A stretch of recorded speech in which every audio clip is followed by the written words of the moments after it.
Hi, I'm Jennifer from Left-Handed Crocheter. I just kind of wanted to do a little January recap of patterns that I've come out with and a little sneak peek of the ebook that I have coming up at the end of this month. So first up, earlier this month I released a pattern for these little jellyfish bean bags. They're actually really cute. You can do different faces on them with embroidery thread. They're made with cotton yarn, really simple pattern. They have a little pouch of poly pellets on the inside with polyfill around it.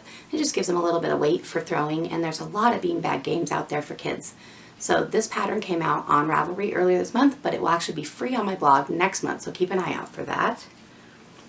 And last week, I released the pattern for Bruno the Bigfoot. He's one of my favorites. He's actually got wire in his arms and his legs, so he's posable, but you don't have to do that. You can just do him without, and he's actually really cute no matter what. When I made him, I also made him a little Yeti friend. So the pattern is actually for Bruno, but it includes instructions to make the heart-shaped face and the horns for the Yeti. The Yeti I actually brushed out with a wire brush to make him fuzzy, and I added a few more rows in his body and his legs just to make him a little bit bigger, just because I didn't want them to be exactly the same. But you can do them exactly the same, and they're still both really cute, and kind of play around with faces too with embroidery thread and some yarn.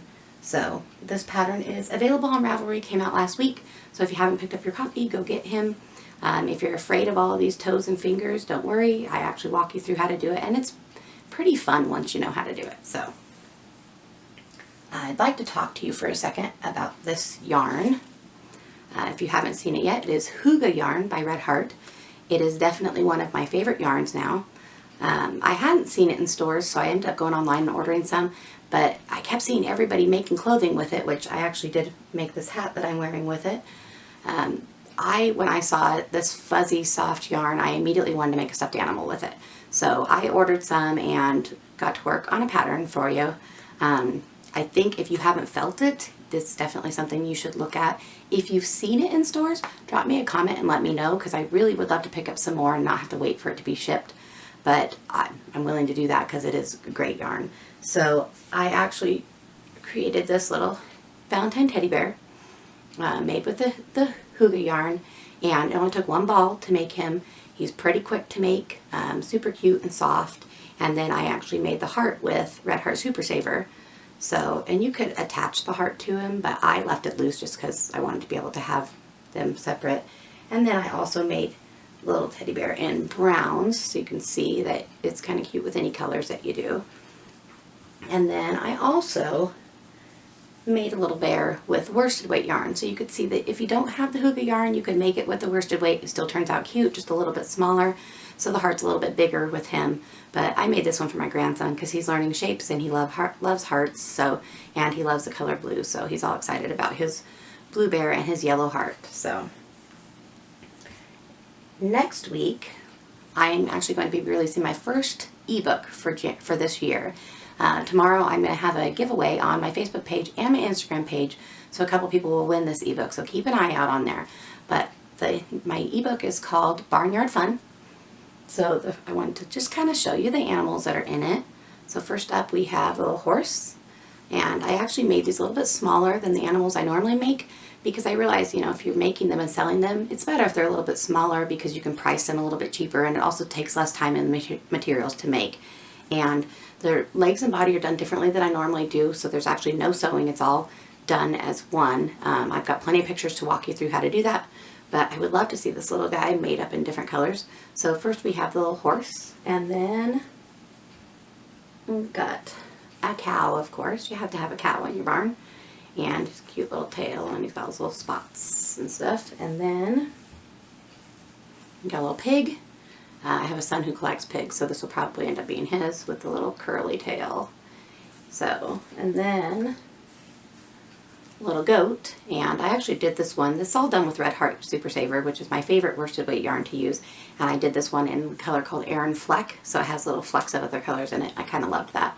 And of course he's got a little beard and his little horns. So, and then we've got sheep. I was actually wanting to do the sheep in a fuzzy yarn, but I kind of wanted to stick to all the same yarn in the ebook. So I might end up making another sheep here pretty soon, just to make a fuzzy one, make him a little bit softer, and he's got a cute little tail too. And then my favorite in the ebook is the llama. And that's probably because I love llamas. So he's a little bit bigger, and he's got his cute little curls, and you know, I'm probably going to end up making quite a few more of those. And then you can't have a barn without chickens. So we got our little chicken, and I made 2 of them because I wanted it to have a friend. And then I made some little eggs to go with them. So the pattern for the eggs is in there too. My daughter has already claimed the chickens. She was waiting for me to finish this video so she can take them to her room. So, and last in your barn, you need some little mice. So the pattern for the mice is included in the ebook with their cute little curly tail. And it's super quick, super easy to do the mice too. So, but this ebook will actually be out next Wednesday on Ravelry. It will be on sale for the introductory price for the first few days that it's there. So keep an eye out for it so you can make sure that you can get that special deal on it. And make sure that you watch for the giveaway tomorrow on Instagram and Facebook. So enter both of them because it just increases your chances of winning. I will be choosing a winner from both. And I will choose the winner on Wednesday when the ebook is released. So that is my recap for January. Hopefully I'll be able to do this each month. And I do have ebooks planned for every month, but we'll see if I can get to all of them. I have a few of them already finished, and other ones planned, and getting started working on those too. So yeah, have a great day.